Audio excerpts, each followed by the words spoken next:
So so this is the catapult, the redesigned catapult for homework 1, part 2. Yep. So we decided to custom machine a bunch of our parts and use different commercial off-the-shelf parts in order to manufacture this whole thing, right? And the custom parts were designed off of the off-the-shelf parts. Right, and we CAD'd them all and then CNC'd them and laser cut some of these acrylic. Right, here we have a few mechanisms in here that make it more convenient to use.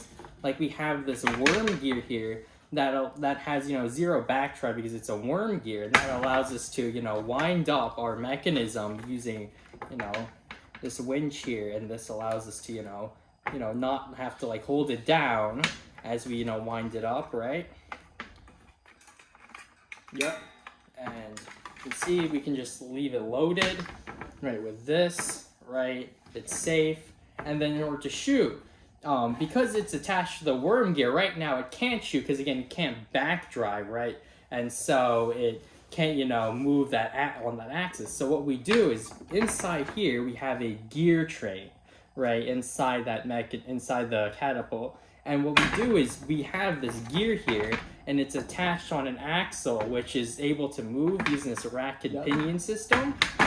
And this pinion, when it turns, it moves it off the gear train, which frees up this arm, which causes the arm to just fly up under. All right. To fly out and, you know, just shoot the thing. Okay. The reason why we chose that approach is because the moment you release the gear mechanism and you free up that space left from the gear, it flies up because the springs want to go back to the original position.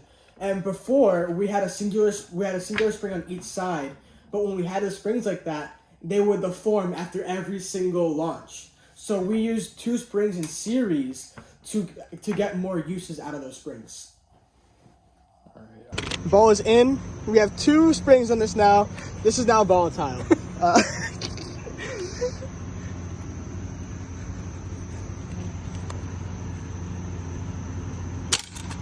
Oh! That was far. This is far, man.